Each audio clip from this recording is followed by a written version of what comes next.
മൂന്നാല് ദിവസമായിട്ട് ഇപ്പൊ എങ്ങോട്ട് തിരിഞ്ഞാലും വാഴാറ്റു വാഴാറ്റു ഇത് മാത്രമാണല്ലോ കേൾക്കാനുള്ളൂ. കാണാൻ പോയിട്ട് വന്ന ആരും അതിനെപ്പറ്റി മോശം അഭിപ്രായം ഒന്നും പറയുന്ന കേട്ടില്ല. എന്നാ പിന്നെ സിനിമയ്ക്ക് പോയേക്കാന്ന് വിചാരിച്ചു. ജി സിനിമാസിലാണ് ടിക്കറ്റ് കിട്ടിയത്.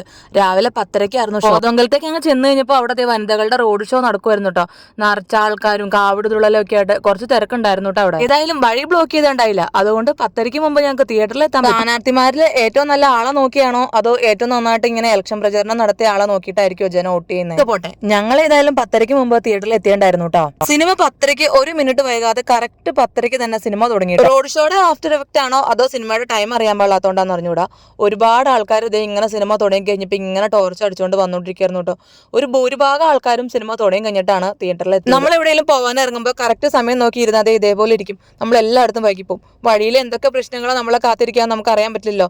അപ്പൊ എല്ലായിടത്തും പോകുമ്പോൾ മാക്സിമം ഇച്ചിരി നേരത്തെ ഇറങ്ങാൻ. സിനിമയിലോട്ട് വരാം. സിനിമ കഴിഞ്ഞ ഉടനെ തന്നെ ഞാൻ എന്റെ അനിയനെ മെസ്സേജ് അയച്ചു കേട്ടോ. എനിക്ക് എന്തോ ഭയങ്കരമായിട്ട് ഫീൽ ചെയ്തു കേട്ടോ. നമ്മൾ നമ്മുടെ ചേട്ടന്മാരോ അനിയന്മാരോ അല്ലെങ്കിൽ അനിയത്തിമാരോ ഒക്കെ ആയിട്ടായിരിക്കും ഏറ്റവും കൂടുതൽ അടി ഉണ്ടാക്കണേ. പക്ഷെ നമുക്ക് എന്തെങ്കിലും ഒരു പ്രശ്നം വന്നാൽ നമ്മുടെ കൂടെ ഏറ്റവും കൂടുതൽ സപ്പോർട്ടായിട്ട് നിൽക്കുന്നതും അവർ തന്നെയായിരിക്കും. ഒട്ടുമിക്ക ആൾക്കാരുടെ സിബ്ലിങ്സ് UK-ലോ അല്ലെങ്കിൽ യൂറോപ്യൻ കൺട്രീസിലോ എവിടെയെങ്കിലും ഒക്കെ സ്റ്റുഡന്റ് വിസയിൽ പോയേക്കുമായിരിക്കുമല്ലോ, അല്ലെങ്കിൽ ഗൾഫിലായിക്കോട്ടെ. അവരവിടെ നല്ല സുഖിച്ച് അടിച്ചു പൊളിച്ച് ജീവിക്കാന്ന് വിചാരിക്കണം. അങ്ങനെ വിചാരിച്ചിരിക്കണ ആരെങ്കിലും ഒക്കെ ഉണ്ടെങ്കിൽ ഈ സിനിമയൊന്ന് കാണാൻ ഒത്തിരി നന്നായിരിക്കും. ആ പിള്ളേരെല്ലാരും കൂടി എന്ത് രസമായിട്ട് ആ സിനിമ ചെയ്തു വെച്ചേക്കുന്നത്. കാണാത്തവരാരെങ്കിലും ഉണ്ടെങ്കിൽ എത്രയും പെട്ടെന്ന് പോയി കണ്ടോട്ടോ.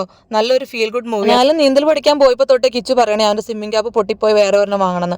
അങ്ങനെ ഞങ്ങൾ നേരെ ട്രാക്കിൽ പോയിട്ട് അവന് വേണ്ടിയിട്ട് ഒരു സ്വിമ്മിംഗ് ക്യാപ്പ് അവിടെ നിന്ന് വാങ്ങിച്ചു കേട്ടോ. ഏകദേശം 1:30 കഴിഞ്ഞിട്ടുണ്ടായിരുന്നു. നല്ല വിശപ്പുണ്ടായിരുന്നു. പിന്നെ ഞങ്ങൾ ആ ട്രാക്കിന്റെ താഴെ തന്നെയുള്ള ഹോട്ടലിൽ കയറിയിട്ട് ആഹാരം കഴിക്കാന്ന് വിചാരിച്ചു. നമ്മൾ സമയം നോക്കി വേറെ എവിടെയെങ്കിലും പോയി കഴിഞ്ഞാൽ കിട്ടിയില്ലെങ്കിലോ എന്ന് വെച്ച് അവിടെ നിന്ന് തന്നെ കഴിച്ചു കേട്ടോ.